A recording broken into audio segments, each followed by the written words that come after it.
merci Bozali Ebele Bokolanda Bisso sur Tcha Maloba officiel. Merci pour votre confiance et fidélité. D'ailleurs, Sarabino toujours confiance et fidélité. Au Bozala Kanayango, na chaîne Oyo Tcha Maloba officiel. Ndepe Sarabiso courage. Yako servir Bino Nathan Oyo Bokozela Bisso. To servir Bino. Zalinga Yo Bino Gradimouya. Autrement dit, le fils de la promesse en direct.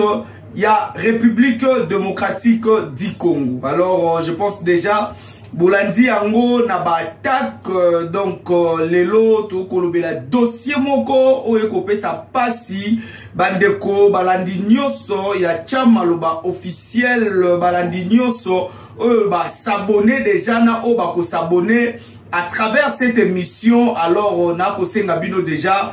Boye bake émission oyo tozo proposer bino na mokolo ya lelo tozali bongo mercredi 24 avril 2024 ezali vraiment émission ya kolanda yango na boke binyonso parce que l'injustice ezali ko dominer mboka na biso République démocratique du Congo. Donc ndenge bozomona déjà na ba image papa oyo bozali komona komona ezali bongo papa Lunda Jamba Augustin. Donc bomoniye azali bongo na président Timothée Lenoir ou azali bongo président ya front de jeunes pour le sursaut patriotique. Donc front de jeunes pour le sursaut patriotique et Kamba Marabongo Nandeko Timothée Lenoir. Donc bozomo na déjà na ba image comment est-ce que ba kutani Nandeko Timothée Lenoir. Alors bozomi tuna qu'est-ce qui a fait que papa oyo na mokolo ya lelo ba kutana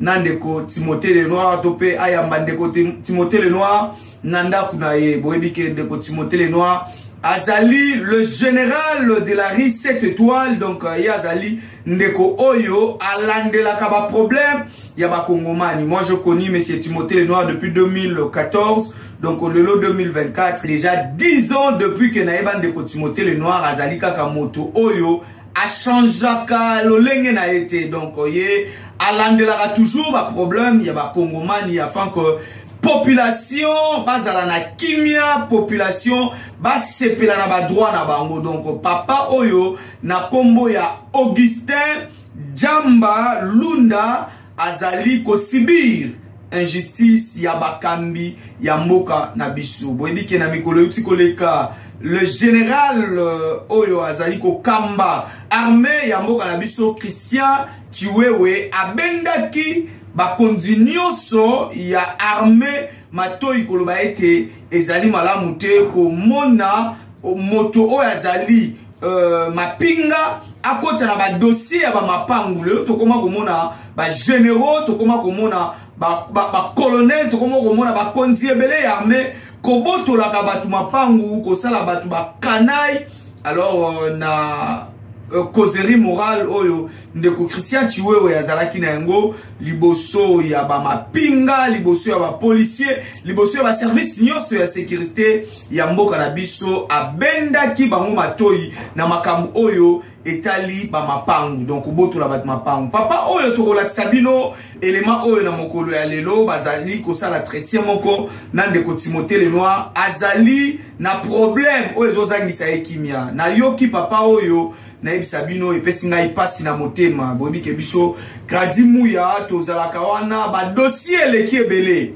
Donc tobangaka na biso lisusu pe ba dossier yango te parce que plusieurs fois tozala arrêté, plusieurs fois ba finga biso, plusieurs fois ba sala biso mabe biso tozali batoyo tokenda ko sibir injustice na mboka oyo. Donc to betama to fingama donc biso tozala ko ba sardine oyo nzoto kaka etikali nzoto eza nzoto apamba mutu esi ekenda parce que on n'arrive pas à supporter l'injustice oyo tomonaka na population. Donc yango moni tozalaka na sima ya front des jeunes pour le sursaut patriotique parce que tomona lit na bango, tomona combat na bango ezali noble, combat na bango ezali juste. Yango wana bisope Tcha Maloba officiel tozara toujours na sima ya ndeko Timothée Lenoir parce que ezali bitumba oyo akokoka ko bunda yango ye mokote esengeli ya bunda yango pe na presse. Donc yango tozara na sima na ye. Donc tokotikela bino na bokebi nyonso bolanda na dossier oyo ya papa Augustin Jamba Lunda oyo bazolunga ko botola ye lopangu na ye zali bongo na commune ya Gombe na ville province ya Kinshasa na avenue de la Gombe. Donc lopangu ya papa ezali wana ekangami na institut française. Donc bokolanda na kati ya entretien oyo ndeko Timothée Lenoir asali na papa Augustin na bandi ete kopesa bino pe pasi na motema parce que ngai kolanda papa Augustin na oki pasi na motema komona moto oyo anyokwami asali mosala asombi lopango na ye me bakambi ya mboka oyo ndeko Timothée Lenoir, je pense que dossier oyo ezali dossier ya kobeti la sete bakambi kaka peuple oyo ezopesa bino bibonga kaka peuple oyo boko nyokola boko yoka na kati ya émission oyo boko yoka na kati ya elema oyo nani azoluka kobotola papa Augustin lopango, nani azoluka kozwa lopango ya papa Augustin, nani akangisaka papa Augustin parce que nene bolandi na baataki papa Augustin mbala ebele si bakangai akota ba prison pona lopango na ye ndenge comédien moko ya mboka na biso aloba nani ayibi yoyo ya bana, nani ayibi yoyo ya bana.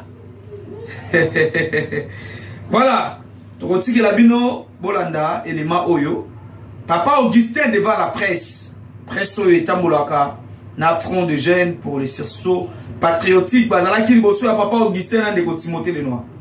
Papa Augustin abeti masolo mais na pasi na motema biso tokokaki te na bandi ete bino pe bao bokolanda na bakonzi oyo bokoluka kobotola papa Augustin lopango bokozoka lelo na sima kolanda maloba oyo papa Augustin na ndeko Timothée Lenoir balobi na kati elema oyo.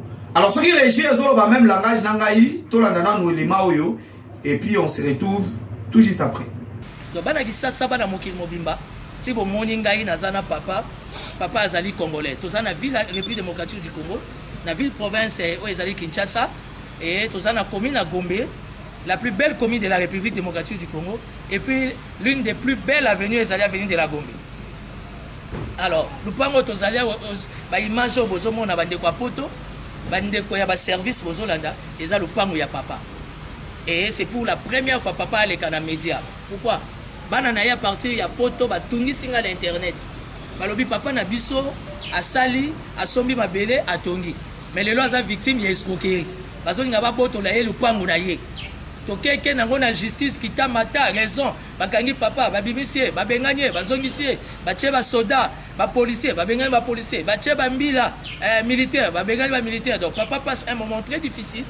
Oh toboyaki na premier mandat yango tozo vivre na deuxième mandat, c'est de l'injustice. Alors au nom du Front des jeunes pour les sursauts patriotiques Fachi 20 o eza structure nanga o toza contre injustice, toza contre népotisme, toza contre tribalisme, mais toza pour l'égalité. Enfin, pour accompagner le chef de l'État. Nakoloba mingite, papa il va se présenter, il va vous expliquer ndenge dossier bandaki, ndenge dossier commis et le lenge ezo kendele. Et je sais que la première dame, Oyazali maman Denise Yakeru, et je sais que le chef de l'État, Fachi Beton, Oyaza très attentionné et par-dessus tout, personnellement, na une intervention, il y a président, il y a cour constitutionnelle, pasteur Dieudonné Kamouleta. Pourquoi Dieudonné Kamouleta? Parce que moi personnellement, étant citoyen congolais, l'homme du pouvoir, n'a pas crédibilité, n'a pas la manière propre de faire. Il y a moi Namboka Dieudonné Kamouleta, président de la cour constitutionnelle. Papa, vous avez la parole. Bananayo ya presse toyé, ngai politicien, na bango presse, toyé toyo kayo, kolele leki. Bande konanga na poto précieux leki, moyena ki mango ezate, na yebike ba o bazonga ba botolo lupango. Ngana kokoma cible na bango, na kozo ba menace, mais na yebike ndeko yebisaki nga, o yaza likolo, azoba télévision César Belenzambe. Donc presse bango yeyo, ba yoka yo et que comme tina ndako mukonza mboka, akoyeba kozwa décision na kati ya likambo yo. Merci beaucoup chers enfants, chers amis. Ici, la concession que vous voyez était pour une société géométrique. L'État a récupéré et l'État a attribué à une société congolaise qui s'appelle Société Générale d'Isaïe. C'est à l'époque, je parle d'Isaïe, c'était à l'époque d'Isaïe.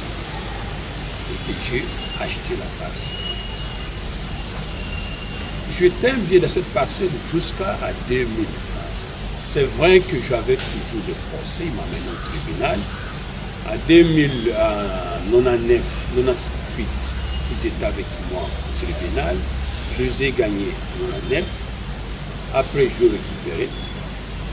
Jusqu'à 2001, après, je n'avais plus droit même d'entrer ici, puisqu'il n'y avait que des militaires. Mes enfants m'ont dit, papa, il ne faut pas mourir pour eux. Il y avait d'autres biens en Europe, je sais pas. En passant, je vous dis que si je suis parti en Europe, c'est l'État zaïrois. Et lorsque j'ai quitté mon pays, j'avais 18 ans. Je suis parti en Europe. Je suis Mouta, comme on dit ici, je viens de Kassai. Je suis Mouta. Ici, j'étais de passage pour aller en Europe. Donc, mais, vous savez, Timothée vous a parlé que c'est quelqu'un qui a été plus proche de la Tshisekedi. Mais je ne veux pas être pour expliquer beaucoup. C'est comme si je cherchais trafic d'influence. Je suis quelqu'un qui aime toujours rester à l'ombre. J'ai fait beaucoup de choses dans mon pays. D'une façon ou d'une autre. J'ai aidé beaucoup de gens en Europe, même pour avoir des cartes séjour, sans toutefois demander de l'argent. Jamais. Je pratique la religion juive. C'est pourquoi vous me voyez le kitab. Donc, mais ici, on a fait, je suis entré ici à 2017, je suis venu pour relancer. On m'a installé à 2017. Un jour, la nuit, les militaires sont venus me dégagger. Je suis reparti voir son Excellence Tambwe Mwamba, qui était encore ministre de la Justice. J'ai fait un recours. J'ai dit, on va, c'est pas possible. Les militaires n'ont pas le pouvoir de faire ça, puisqu'il y a un décret qui était sorti que le président Joseph Kabila avait signé, que le militaire ne s'immisce plus dans les affaires foncières. Donc, il m'a renvoyé auprès de l'inspecteur général du service judiciaire et que lui l'a regardé et dit non. Puisque leur rôle d'un service judiciaire, c'est de vérifier exactement si l'exécution a été bien faite ou pas. Mais pas aller au-delà. Ils ont dit que ce n'est pas bon, puisque les militaires sont venus me jeter dehors sans que je démarre. Donc finalement, on m'a réinstallé encore. J'étais ici réinstallé à 2018, le 6 avril 2018. Et là aussi, c'est chez moi. Après, ils m'ont dit, ça c'est que son âme soit en paix, qui a remplacé Pond. J'appelle les noms, parce que je ne cache rien du tout. Il m'a dit non, toi, tu restes de ce côté-là.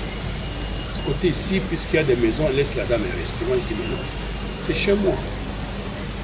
Ces maisons-là qu'il a construites, non, il n'a pas construit, puisque j'ai acheté avec des annexes qu'il a arrangé. Donc c'est pas. Il dit non, non, non, restez. Bon, les avocats m'ont dit c'est pas accepte. Je suis resté là-bas. Et j'ai fait louer ceci à le Premier ministre Tshibala. Je ne sais pas si les gens connaissent Bruno Tshibala. Oui. Quand il était Premier ministre, il a fait son cabinet privé. Ceux qui sont venus ici, si vous l'avez ici, c'est là. Il était ici, Bruno Tshibala venait ici. Les gens venaient, je voyais que beaucoup de monde venait pour le leur meeting. Après, ils m'ont mis encore dehors, les militaires. Je suis resté dehors. J'ai couru jusqu'à Fatigué. Ce n'est pas pour dire que le président, pour qu'il me ou bien il vient de casser, je ne suis pas tribaliste. On peut dire, mais effectivement, beaucoup de choses ont changé. L'affaire est relâchée encore par son intervention aussi. Papa Luamba était ici avant de mourir. Et qu'il a donné ordre à Taylor Lela. Il était conseiller juridique à l'époque. Et le Bamba. Avec Chimanka. Ceux qui sont venus voir Papa Luamba avec lui. Papa Luamba a appelé, c'est lui dit où? Moi j'ai dit c'est à Ngombe. Donc ils ont appelé le Cocol. qui est toujours là. Il est avocat général à la cassation. Finalement, les choses ne sont pas passées. C'est bien passé. Après, il n'y avait pas de suite. Je suis resté encore dehors. Je ne pouvais pas entrer. On a lutté encore. La dame était là. Ils ont fait appel. Et jusqu'à je l'ai fait arrêter. La dame était bagarrée avec son fils qui a pris, était décédé. Je suis resté avec grand-mère, c'est-à-dire le fils de Constantin. La dame, je l'ai fait arrêter, puisqu'il a dit qu'il m'a signifié, ils ont fait un jugement que je n'étais pas ici. J'étais en Europe, plus précisément en France. Ils ont fait un jugement que je suis venu signer moi-même. Donc c'est-à-dire que j'ai pris mon avion d'Europe ici pour signer le document. Alors c'est faux. Ils ont fait des trucs de faux. Ils arrivent faux. Et quand j'ai vu le papier, j'ai dit à l'avocat qu'on fasse maintenant assignation. Ils ont fait assignation. On a convoqué pénal, on a convoqué pénal. Il dit oui, le monsieur l'a signifié lui-même. Je lui ai dit bon, qu'il n'y a que deux entrées ici, soit Ngil, soit au Congo-Brazza. Comme ça, que le DGM et la police de l'air dit si effectivement j'étais sur Congo. Ils ont répondu, ce monsieur est parti du Congo en 2001, n'est plus revenu. Il est revenu qu'en 2017, vers le 10 novembre, je suis venu ici. On l'a arrêté. On l'a expliqué, il est pris de Makala, il a été évadé de Makala. Je ne sais pas comment est-ce qu'il a été évadé, je n'en sais rien. Il est parti en Europe. Donc, on a lancé maintenant la procédure pour l'appel et ses avocats sont venus. On a débattu avec ses avocats, avec mes avocats, et au final, ces avocats ont dit la dame est décédée aussi. Comme c'est pénal, l'affaire est payée. Donc, au premier degré, moi qui avais gagné au premier degré, j'aurais dit. Pour venir ici, j'ai dit non. Qu'on passe aussi un jugement, disais à mes avocats, qu'on annule toutes les procédures qu'ils ont fait. Quelqu'un qui a un bon cœur, qui fait son travail bien, Dieu lui récompense toujours. Ce n'est pas des miettes que tu vas lui donner 10 000, 20 000, non, mais Dieu le récompense. Il a un poste que même le président l'a renouvelé pour voir son travail qu'il fait. Quelqu'un qui se déplace, hein, puisque j'ai eu des problèmes ici, qui se déplace, ne connaît rien. Il en va toujours déjà pour venir, pour vérifier partout. C'est ça le travail. Donc je suis ici, et chaque mois on vient me dégrépir. Chaque mois il y a des policiers qui arrivent ici pour me jeter dehors. Il y a même des militaires. Des militaires. Mais c'est qui envoie les militaires? Ah, c'est qui envoie les policiers? Vous avez ici, c'est les autorités, non, les provinciales. Les autorités provinciales. C'est lui qui les deux personnes qui gouvernent la province, c'est eux qui sont impliqués dans les dossiers. La province est gouvernée par deux personnes. Par si le ce n'est pas Jantini Ngobi la gouverneur, non, c'est le vice-gouverneur Gekoko. Donc les deux personnes-là m'ont fait chier. Je n'ai jamais vu pour dégrépir quelqu'un dimanche. Le dimanche, on vient me dégrépir. Sur instruction des autorités de la ville. Des autorités de la ville. J'avais des peines. Ils ont dit non, l'auditorat m'a donné des peines puisqu'on voulait me tuer physiquement. Je ne sors pas. Je n'ai pas une vie. Je ne sors pas. Dans un mikana nyonso, dans un arrêt, jugement, il y a cours d'appel de la mort. Bango moko bakei kufunda na cassation te. Batiki. Au bout de 3 mois, tokei to sengi sikoyo. Ce qu'on appelle les certificats non-pouvoir à cassation. Mais, quand tu es référence à Bakouz, le province est géré par qui? Le province est géré par le gouverneur et son adjoint. Mais il s'implique, Baya. Au comment la première fois le gouverneur il m'a attendu Moutawa. Noko na ya yao. Noko ya gouverneur. Aizalakawa, Julie Amo Bayako.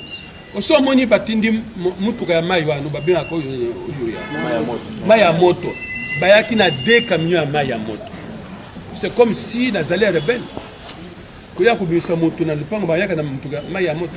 C'est grave. Deuxième fois maintenant, c'est le vice Jacob. La première fois, il a intervenu, maintenant c'est lui. Il est venu kotuna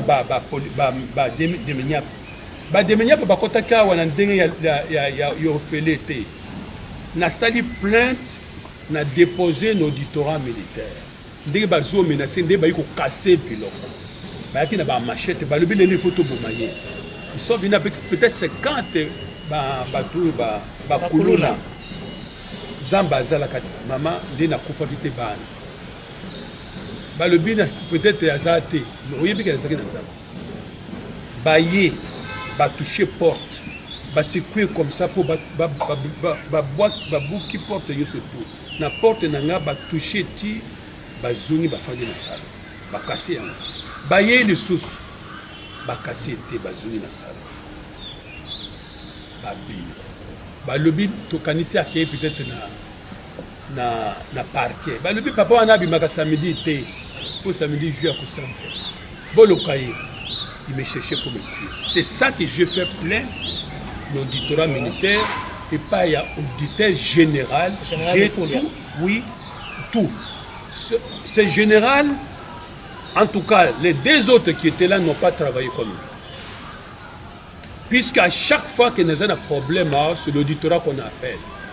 Ce service n'a pas de Kusunagawa. To baigner baillé.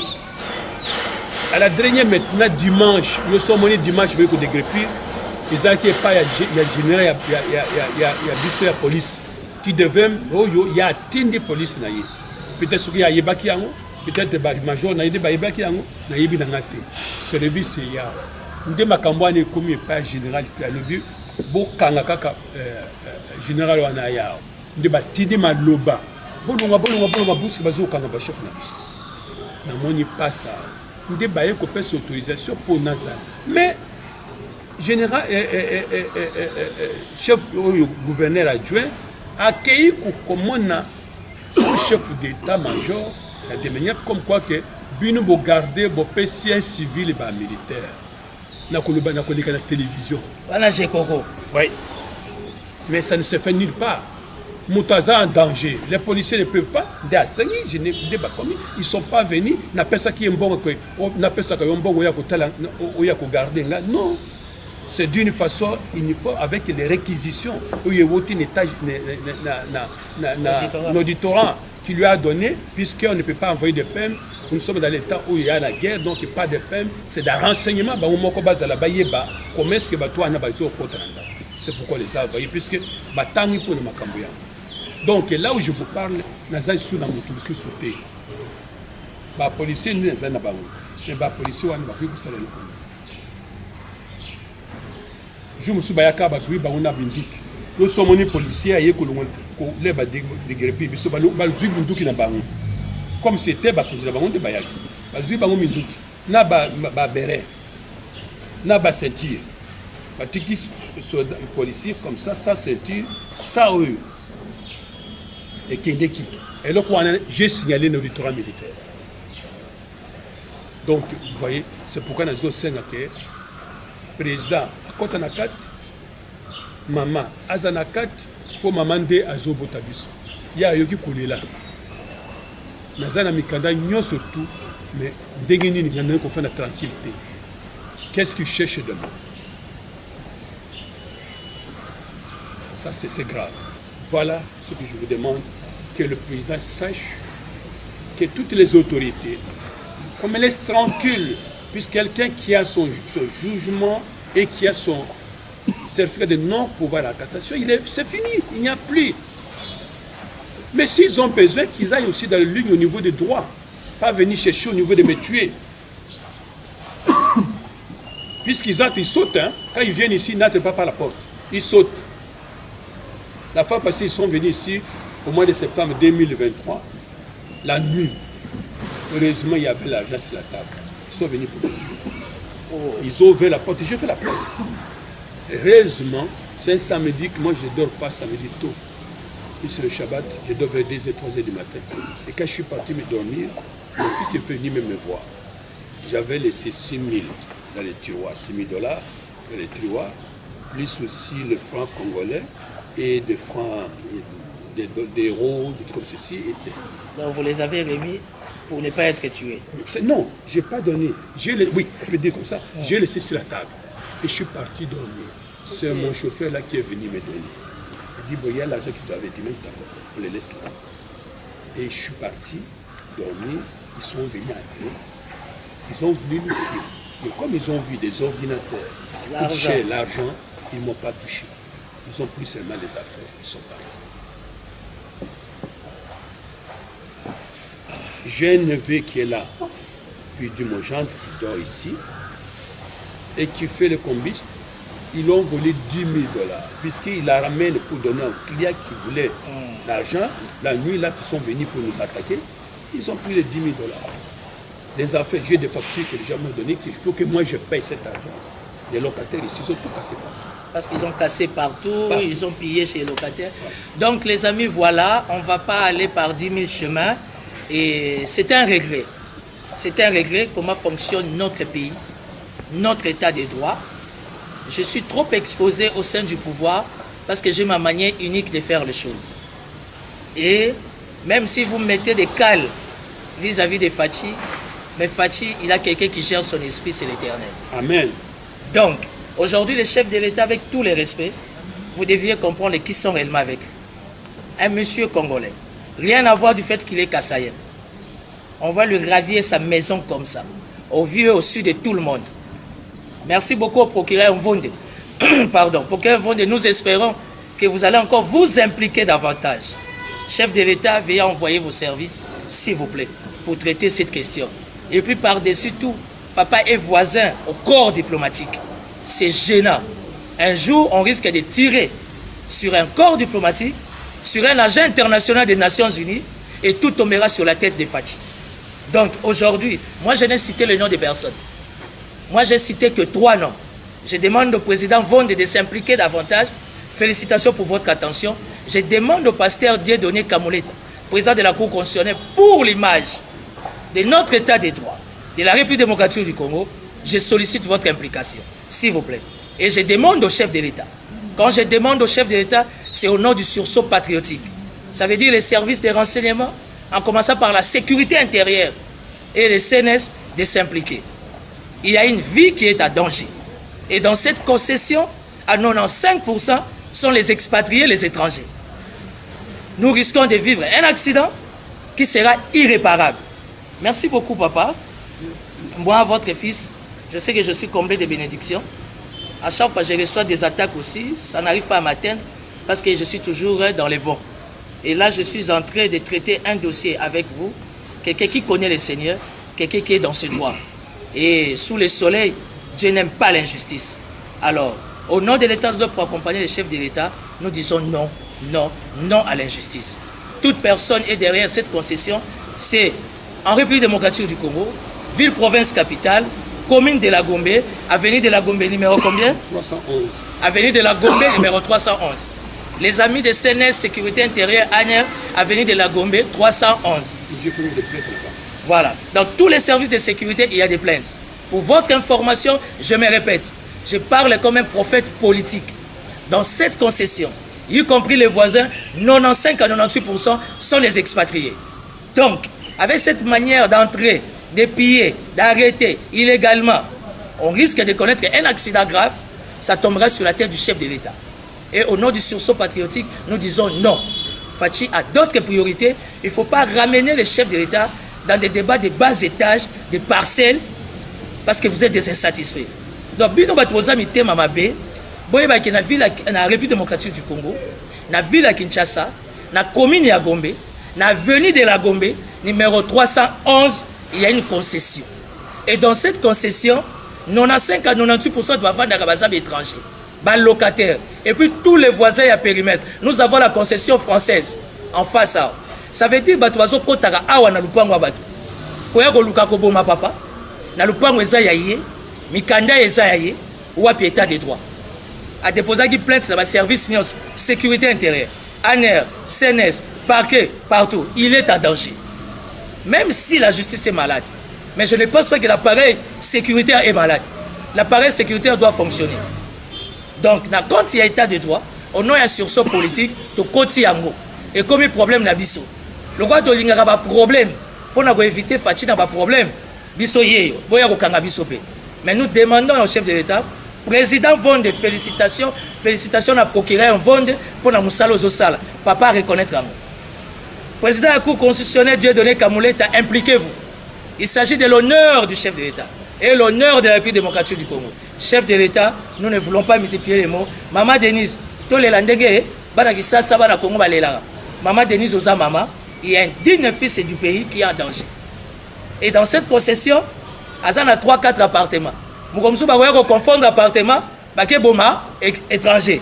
Et que là, nous Konzamboka. Merci beaucoup. Voilà, merci Bolandi Elema. Pas de commentaires. Elema ici est lobby. Papa Augustin à lobby. Ndeko Timothée le noir à lobby. Awa sika wa totigeli. Mokonzi ya mboka Félix Antoine Tshisekedi Tshilombo. Oya beta ki c'était à lobby. Makambo eleki na mandat ya liboso alingi omona ngote. Na mandat ekoya. Yango si to koti deuxième mandat ya mokonzi ya mboka.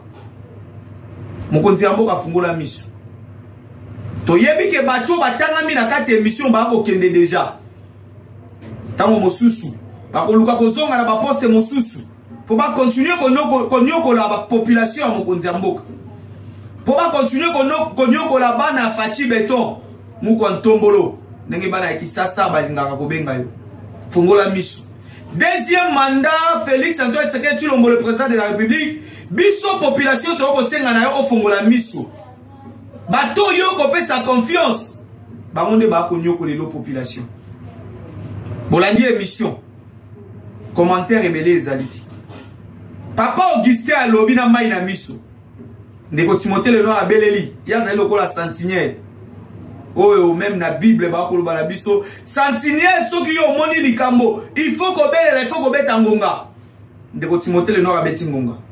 Na bandi ete ba konzo ba bongisami. On a retraité ba dossier à bout, ba koyoka ngonga ou. Pe ba kosala quelque chose. Pour te papa azwa kimia. Ba ko lukaliliwa ya papa Augustin. Balingi papa Augustin kufa po bazwa lopango na ye. Ba kotelie na ndako na minduki pona koluka ko boma ye. Mais nzambo alikolo abateli. Abombi. Yango to sengi. Na mokonzi ya cour constitutionnelle. Le pasteur Dieudonné Kamuleta. Dossier yango. Tokolemba pete kubelela. Ndenge ba kino ba belelaka.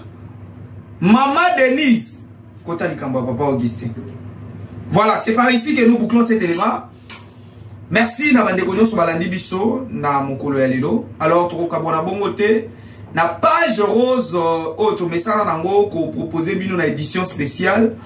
Tozali ko souhaiter ba joyeux anniversaire na mwana na biso moko oyo abotami pe mokolo ya lelo. Donc azali mwana azali leki na kombo ya Tegra Bakamamba. Donc azali ko fêter une année de plus na ye na mokolo ya lelo mercredi 24 avril 2024. Plein de bonnes choses notre fille Nzambe a pesa sumi kolebele. Que l'Éternel t'accorde l'intelligence, la sagesse, que l'Éternel t'accorde la bonne santé afin que au vivre les sous longtemps na mikolo oyo et koyape au vivre makamo malamu. Alors motomosu sutoko souhaiter ya zali bongo ya Yambo la présence du royaume Mouya na kombo ya Aelise Foyebe Ndiba. Donc mwana ya couple Mouya, je pense que na ba édition ekoya bokomona mama na ye akolobela bino mwa historique ya mwana oyo ye azali bongo ko célébrer une année na ye uta azali na se ya moi oyo Aelise Foyebe Ndiba. Commentaire rebelle à ça les alités parce que lorsque je parle de cette fille, moi émotion ezalaka mingi. Donc yende asala ke babenga biso ba papa, yende asala ke babenga biso ba mama, yende asala ke babenga biso ba tantine, yende asala ke babenga biso ba oncle. Donc Aelise Foyebe Ndiba Mouya, plein de bonnes choses. Et puis ça rend émotion. Donc tant on a ko lobela, tant on a ko mona yo, mais tolinga kayo mingi. Bisso, donc ngai na maman na yo, moi et ta mère, nous t'aimons beaucoup et que l'Éternel te garde encore parce que tu es le sujet de notre joie. Donc yo zali sujet yes ngona bisso. Donc c'est par ici que nous bouclons cette édition de ce jour mercredi 24 avril 2024 en direct de la République démocratique du Congo. Alors portez-vous bien, au revoir, à très bientôt.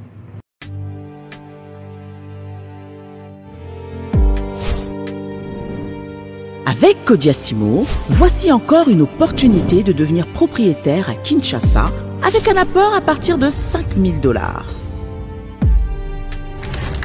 Des nouvelles parcelles en vente, des constructions déjà en cours, à Ntsele au bord du fleuve, Daipen, à quelques mètres du mausolée d'Étienne Tshisekedi, quartier Poulmalebo, à Safari Beach et bien d'autres encore. Devenir propriétaire avec Kodiasimo, c'est choisir d'acquérir votre bien immobilier avec un accompagnement personnalisé, allant de l'achat de votre parcelle jusqu'à l'obtention de votre titre de propriété. Avec un service après-vente assuré par notre équipe juridique chevronnée, vous êtes garanti de recevoir votre titre de propriété, peu importe votre lieu de résidence. Avec Kodiasimo, vous avez la garantie d'un service clé en main. Kodiasimo, la meilleure adresse pour construire la vôtre.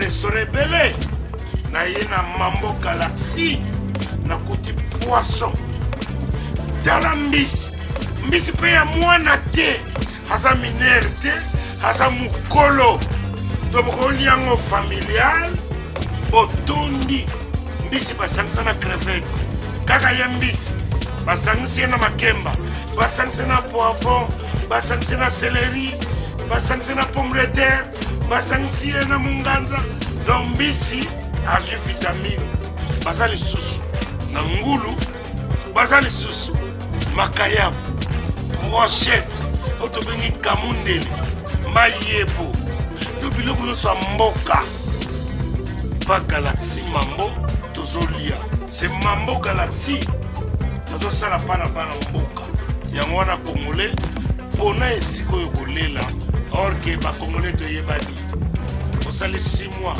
okundi na propriétaire tie mosakana liso mais galaxy mambo 8 ans quel restaurant eza mosika te.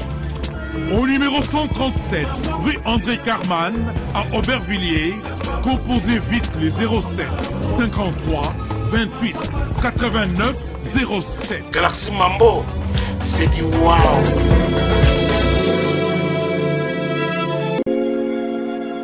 Sepela TV ezali décodeur ya Banamboka. Sepela TV différence nango ezali na ba décodeur mususu o tozalaka nango na kati ya ndaku. Sepela TV botala ngo ezaka mukie.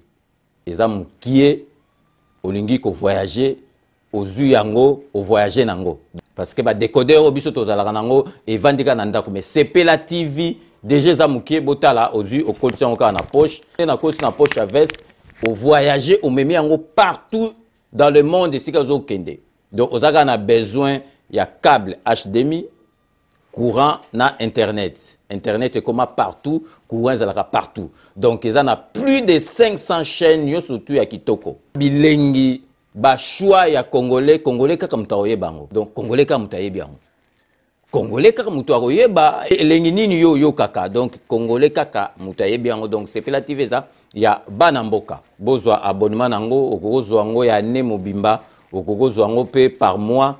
Au bengi bango na ba numéro na bango bozali komona. Donc Sepela TV ezali décodeur ya yo ya ngai.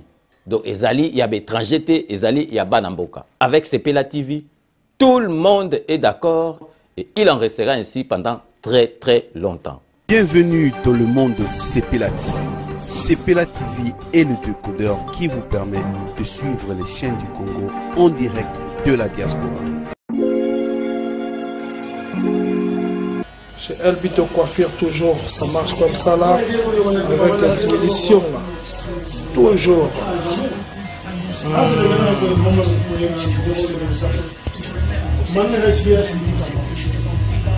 Allons même chez Elbito Coiffure. Il coiffe avec sourire, il coiffe avec noblesse.